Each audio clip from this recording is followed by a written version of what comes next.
এটার বহিঃপ্রকাশ ঘটেছে গুলশানে চাঁদাবাজি করতে গিয়ে তাদের কথিত বৈষম্যবিরোধী ছাত্র আন্দোলনের 5 নেতা একেবারে হাতে নাতে গ্রেপ্তার হওয়ার ঘটনা থেকে। সেই ঘটনায় তাদেরকে প্রোটেকশন দিতে তাদের মূল দল অর্থাৎ এনসিপি কেন এগিয়ে এলো না, প্রশাসন কেন তাদের উপর বিগড়ে গেল, এ সকল ঘটনায় যারা গ্রেপ্তার হয়েছেন তাদের বন্ধুরা, তাদের সহযোগীরা তীব্র ক্ষোভ প্রকাশ করেছেন। তারা একটি অত্যন্ত জনপ্রিয় পত্রিকার গুরুত্বপূর্ণ সাংবাদিককে ফোন করে বলেছেন, এই নিউজটা নিয়ে বাড়াবাড়ি না করলে হয় না। তিনি বললেন, সমস্ত মিডিয়ায় তো নিউজটা আসছে, আমাদের একটা পত্রিকায় এটাকে বন্ধ করলে কি আপনাদের সবকিছু গোপন থাকবে? তখন পাল্টা বললেন যে আমাদেরটা ঠিক মতোই আপনারা প্রকাশ করছেন ইনিয়ে বিনিয়ে বড় করে, কিন্তু আমাদের চেয়েও বড় যারা তাদের প্রশ্ন নিয়ে আপনারা কেন সংবাদ প্রকাশ করেন না?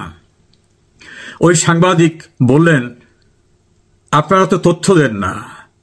জবাবে গ্রেপ্তারকৃতদের বন্ধু বললেন, আমাদের তথ্য দেওয়া লাগবে কেন? আপনাদের চোখ কি অন্ধ? আপনারা কি একবারও প্রশ্ন করেছেন যে আমাদের যে বিশাল অফিস রূপায়ণ টাওয়ারে, সেই বিশাল অফিস আমরা কিভাবে পেলাম? আমরা কিভাবে সেখানে অ্যাডভান্সের টাকা দিলাম? কিভাবে ভাড়ার টাকা দিচ্ছি?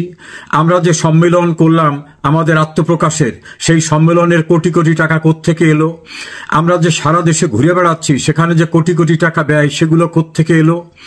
আমরা যে হোটেল শেরাটনে বিশাল ব্যয় আমরা পরিশোধ করার চেষ্টা করছি, সেটা কোত্থেকে এলো? আমাদের যে বড় বড় গাড়িতে আমাদের নেতারা চড়ছেন, এই গাড়িগুলো কোত্থেকে এলো? যে সকল নেতারা প্লাস্টিকের রেসপন্স পড়তেন, যারা মেসে থাকতেন, কোচিং সেন্টারে টিউটর হিসাবে পড়াতেন, তাদের যে এই বিশাল আয়োজন, এগুলো কোত্থেকে এলো? সে প্রশ্ন কি আপনারা করেছেন? নাকি আমাদের ছোট পেয়েছেন এই জন্য আমাদেরকেই ঘেরাও করে আপনারা সংবাদ পরিবেশন করছেন? এক পর্যায়ে আলাপ আলোচনার মাঝখানে উত্তেজিত হয়ে বললেন, আমরা যদি রক্ষা না পাই, আমাদের যদি এভাবে গ্রেপ্তার হতে হয়, তাহলে আমাদের দিয়ে যে বড় বড় অ্যামাউন্টের টাকা আনানো হয়েছে, আমাদের দিয়ে যে বিভিন্ন বড় বড় প্রতিষ্ঠানকে, কোম্পানিকে ভয়ভীতি দেখানো হয়েছে, অনেক রাজনৈতিক নেতাদেরকে হুমকি দিয়ে সেখান থেকে যে অর্থবিত্ত আনা হয়েছে, আমরা কিন্তু সব ফাঁস করে দেব। পত্রিকার সাংবাদিক বললেন যে এটা তো আমাদের বিষয় না। পাল্টা হুমকি দিয়ে বললেন, আপনারা প্রকাশ করবেন, না হলে আপনাদের অনেক পত্রিকা হাউস কিভাবে অনৈতিক সমঝোতা করেছেন সে ঘটনাও কিন্তু আমরা প্রকাশ করে দেব। অনেক সংবাদ আপনারা প্রকাশ করেন না কেন? এমনকি হত্যাকাণ্ডের সংবাদ প্রকাশ করেন না। জবাবে সাংবাদিক নাকি বললেন যে আমরা তো অনেক সংবাদকেই হত্যা করছি আপনাদের স্বার্থে, তা আমাদের সঙ্গে এসব করে লাভ কি? জবাবে উত্তেজিত হয়ে বিভিন্ন রকম গালিগালাজ করে ফোন ছেড়ে দিলেন। ওই সাংবাদিক তার বিশ্বস্ত একাধিক জায়গায় কথা বলেছেন, আমিও তাদের সঙ্গে কথা বলার সুযোগ হয়েছে। আমার কাছে সবকিছু প্রকাশ করতে চাননি, তবে ঘটনা যে সত্য এটা অস্বীকার করেননি। এভাবে তারা এখন থলের বিড়াল বাইরে বের করে নিয়ে আসতে চাচ্ছেন। তিনি বলছেন যে আমরা গুলশানের একটি ঘটনাকে আপনারা আমাদের কেমন ভাবে ধরলেন? এরকম ঘটনা ধানমন্ডি, বনানী, গুলশান, বাড্ডা, উত্তরা, বিভিন্ন জায়গায় তো এরকম ঘটনা অহরহ ঘটছে। যারা অবৈধভাবে, তাদের ভাষায় অবৈধভাবে টাকা আয় করেছে, তাদের কাছ থেকে টাকা পাওয়ার জন্য আমরা তো হকদার, সেভাবেই তো আমরা তাদের কাছ থেকে টাকা পাই। আমাদের নতুন একটি যাত্রায় আমাদের টাকা লাগবে না? এরকম ভাবে তিনি জবাব দিলেন। এবং এক পর্যায়ে উত্তেজিত হয়ে তারা এ কথাও নাকি বলেছেন, খুব শিগগিরই তারা থলের বিড়াল সব প্রকাশ করে দেবেন। বৈষম্যবিরোধী ছাত্র আন্দোলনের সাবেক মুখপাত্র উমামা ফাতেমা, তিনি তো ফেসবুকে স্ট্যাটাস দিয়ে সমস্ত কিছু প্রকাশ করে এমনভাবে তার বহিঃপ্রকাশটা ঘটিয়েছেন যে এদের শেকড় অনেক গভীরে, অর্থাৎ এদের সঙ্গে অনেকের যোগাযোগ আছে গুরুত্বপূর্ণ ব্যক্তিদের, ওরাই শুধু বিচ্ছিন্নভাবে না, পিসমিল করে ওদের ধরা ঠিক হবে না। তিনি আরো বলেছেন যে অতীতে কোনো অভিযোগ তোলা হলে পিন ড্রপ সাইলেন্টের মতো অবস্থা হয়ে যেত। তিনি ব্যঙ্গ বিদ্রুপ করে তার স্ট্যাটাসে লিখেছেন। আবার বৈষম্য বিরোধীদের এক নেতা সার্জিস আলম, তিনি তো ফেসবুকে স্ট্যাটাস দিয়ে সেনাবাহিনীর যে প্রশংসা করেছেন, সেনা প্রধানের যে প্রশংসা করেছেন, তাকে কেউ কেউ বলছেন যে হঠাৎ করে এমন কি হলো যে সেনা প্রধানকে তৈলমর্দন করার মতো স্ট্যাটাস দেওয়া শুরু হয়ে গেল, যদিও মাত্র কয়েকদিন আগে হাসনাত আব্দুল্লাহ এবং সার্জিস আলমরা সেনাপ্রধানের বিরুদ্ধে বিষাদগার করেছিলেন। তাহলে কি হঠাৎ পায়ের নিচে মাটি নেই এমন অবস্থা? এর সঙ্গে আরো যুক্ত হলো, কয়েকটি সোর্স আমাকে জানালো যে উপদেষ্টা মণ্ডলীর ভিতরেও একে অপরকে দোষারোপ করছেন। কেউ বলছেন যে বাণিজ্যিকভাবে আমেরিকা সবচেয়ে গুরুত্বপূর্ণ দেশ, সেখানে আমাদের উপর যে ট্যাক্স ইম্পোজ হতে যাচ্ছে এটা ঠেকানো গেল না কেন? বাণিজ্য উপদেষ্টাকে অভিযুক্ত করা হচ্ছে। বাণিজ্য উপদেষ্টা নাকি একান্ত পরিসরে বলছেন এটা তো ইউনূস স্যারের নিজের দেখার কথা ছিল, আমেরিকার ব্যাপারটা তো আমরা ডিল করব না। আবার কেউ কেউ বলছেন যে স্বৈরাচারদের বিচার এখনো কেন শেষ হলো না, আসিফ নজরুলকে অভিযুক্ত করছেন। আসিফ নজরুল বলছেন সব কি আমি একা? আমি তো চেষ্টা করে যতটা সম্ভব সেটা করছি। আসিফ নজরুলের ভিতরে নাকি প্রচন্ড হতাশা নেমে আসছে, কারণ মাইলস্টোন স্কুল এবং কলেজে 9 ঘন্টা তিনি এবং প্রেস সেক্রেটারি আটক পড়ার অবস্থায় তার মুখের উপরে যে জাতীয় ভাষায় স্লোগান দেওয়া হয়েছে এবং তাকে উদ্ধার করতে শত শত নয় হাজারের কাছাকাছি পুলিশ নিতে হয়েছে। পুলিশের উপস্থিতিতেও তাদেরকে ন্যাক্কারজনকভাবে অপমান করা, গালিগালাজ করার মতো ঘটনা। তিনি নাকি আরো ক্ষুব্ধ হয়েছেন যে ছাত্রদের জন্য তিনি এই রাজনীতিতে আসলেন, সেই ছাত্ররা তাকে উদ্ধার করতে মাইলস্টোন স্কুল এবং কলেজের দিকে কেউ এগিয়ে যান নাই। এই ঘটনায় তিনি খুব মর্মাহত। তিনি এক পর্যায়ে নাকি বলেছেন যে আমি আগেই জনপ্রিয় ছিলাম, এখন রাস্তায় তো বের হতে পারছি না, অবরুদ্ধ হয়ে থাকছি। আবার যদি এত পুলিশ তো আর সবসময় আমার সঙ্গে থাকবে না, আমি বাইরে চলে গেলে তখন আমার অবস্থা কি হবে? এর চেয়ে আমার এখানে না আসাই উত্তম ছিল। এভাবেই তিনি নাকি তার ক্ষোভের কথা প্রকাশ করছেন। প্রেস সেক্রেটারি নাকি বলছেন যে আমি আগেই তো ভালো ছিলাম, আমার এখানে এসে এখন আমার স্ত্রী থেকে শুরু করে পরিবারের সবাই বলে যে তুমি তো গণশত্রুতে পরিণত হয়েছে, আমার গ্রামের লোকরাও বলে গণশত্রু, আমি তো বাইরে বের হতে পারছি না। এভাবে একে অপরের অভিযোগ তুলে ধরছেন। এবং ডক্টর ইউনূস নাকি তার ঘনিষ্ঠ পরিসরে বলছেন আপনারা যদি এত কিছু নাই করতে পারেন, আমাকে কেন আপনারা এখানে আটকে রাখছেন? আমিও ক্লান্তি বোধ করছি, আমার বয়স হয়ে গেছে, আমার নিজস্ব প্রতিষ্ঠান গ্রামীণ সেক্টরকে সেটাও আমার দেখাশোনার দায়িত্ব, আমি তো সেখানেও কাজ করার সুযোগ পাচ্ছি না। ঐক্যমত কমিশনে যারা আমেরিকা সহ অন্য দেশ থেকে এসেছেন তারাও নাকি ডক্টর ইউনূসের সঙ্গে একান্ত আলোচনায় এবং নিজেদের ভিতর আলোচনায় বলছেন আমাদের এই সব পরিশ্রম জলে চলে যাচ্ছে, কিছুই হবে না। আমরা যত সংস্কারের প্রস্তাব করছি এটা যারা ক্ষমতায় আসবে তারা এটা বাস্তবায়ন করবে কি করবে না সেটা আমরা জানি না। তাছাড়া ঐক্যমতে কেউ পৌঁছাতে পারছে না। বিএনপি সবচেয়ে বড় স্টেক হোল্ডার, জামাত দ্বিতীয় স্টেক হোল্ডার, তারাও আমাদের সঙ্গে একমত পোষণ করছেন না। এমন কথাও তারা বলছেন যারা একমত পোষণ করছেন তারা তো ছোট ছোট পার্টি, তারা ইউনিয়ন উপজেলা পর্যায়ে নির্বাচন করেও দাঁড়াতে পারবে এমন অবস্থা তাদের নাই। তো তাদের মতামতের সঙ্গে কি যায় আসে? দেশের পণ্ডিত ব্যক্তি যারা, বিশেষ করে লিগ্যাল সেক্টরের ডক্টর কামাল হোসেন, আমিরুল ইসলাম সহ স্বাধীন মালিক অন্যান্য যারা, তারাও নাকি কেউ কোনো সহযোগিতা করতেছেন না এবং তারা হুমকি দিয়ে বলতেছেন যে সংবিধান সংস্কারের যদি চেষ্টা করা হয় তারা প্রতিরোধ করবেন। ফলে ঐক্যমত কমিশনে যারা বিভিন্ন সাব কমিটিতে দায়িত্ব পালন করেছেন তাদের ভিতরে হতাশা নেমে আসছে। আবার জুডিশিয়ারির দিক তাকিয়ে কেউ কেউ হতাশা ব্যক্ত করছেন যে কোনো কিছুই তো সেখানে হচ্ছে না। এভাবে আরেকটা ঐক্যমত কমিশনের ভিতরে ক্লোজ ডোরে আলোচনা হয়েছে যে এই সরকার কেন গণমাধ্যম ব্যক্তিদের সঙ্গে রাখতে পারল না। তারা বিশেষভাবে উল্লেখ করেছেন সাংবাদিক এম এ আজিজ, তৃতীয় মাত্রা খ্যাত জিল্লুর রহমান, মাসুদ কামাল এবং মঞ্জুর ইসলাম পান্না সহ আরো বেশ কিছু সাংবাদিকের নাম বলছেন। তার ভিতরে উল্লেখযোগ্য মানব জমিনের সম্পাদক মতিউর রহমান চৌধুরী, প্রথম আলো এবং ডেইলি স্টারের সম্পাদক দ্বয় এবং আরো অনেক গুরুত্বপূর্ণ সাংবাদিকদের কথা বলছেন যে তারাও কেন পক্ষে থাকলো না। কেউ কেউ অভিযুক্ত করছেন এই সরকার আমলে বিভিন্ন দূতাবাসে যাদের প্রেস মিনিস্টার নিয়োগ করা হয়েছে সেই সব জায়গায় যাদের নিয়োগ করা হয়েছে তারা কি সার্ভিসটা দিচ্ছেন?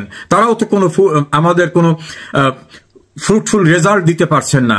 তাহলে দেশের ভিতরে যারা আছেন, মোস্তফা ফিরোজ তিনি তীব্র আওয়ামী বিরোধী, তিনিও খুব জোরালো কণ্ঠে এই সরকারের সমালোচনা করছেন এবং আজকে তিনি তার একটা ভিউজে বলছেন যে 100 জন সাধারণ মানুষকে জিজ্ঞাসা করা হলেও এই 100 জনই বলবে জুলাই অভ্যুত্থানের ছাত্র নেতাদের ভাবমূর্তি শেষ হয়ে গেছে, এদের পক্ষে কেউ নাই এবং এরা যা করছে তাদের পক্ষে থাকার মতো অবস্থা নেই। এভাবে তারা কথা বলছেন। এবং ইউনূস সাহেব যে ক্লান্ত, তিনি এটাকে ছেড়ে চলে যেতে চাচ্ছেন।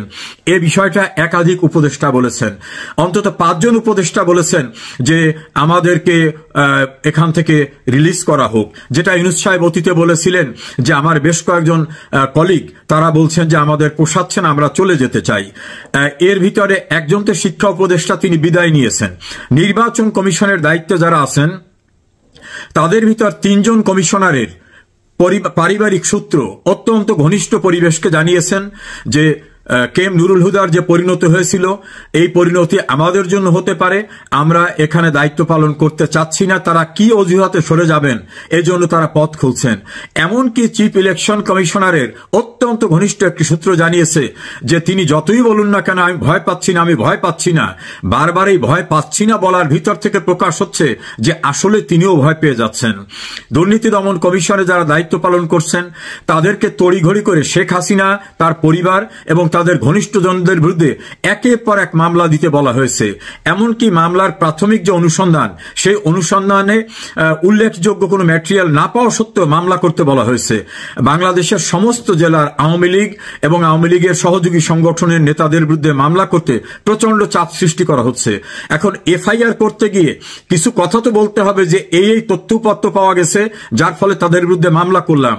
সেই তথ্যপত্র সংগ্রহ করার যে সময়, সে সময়টাও তাদের দেয়া হচ্ছে না। ফলে একাধিক কমিশনার তাদের পারিবারিক ঘনিষ্ঠ সূত্রকে বলছেন যে কোথায় এসে পড়লাম, আমরা তো এখান থেকে সরেও যেতে পারছি না, অথচ মামলা নিতে প্রেসার করা হচ্ছে।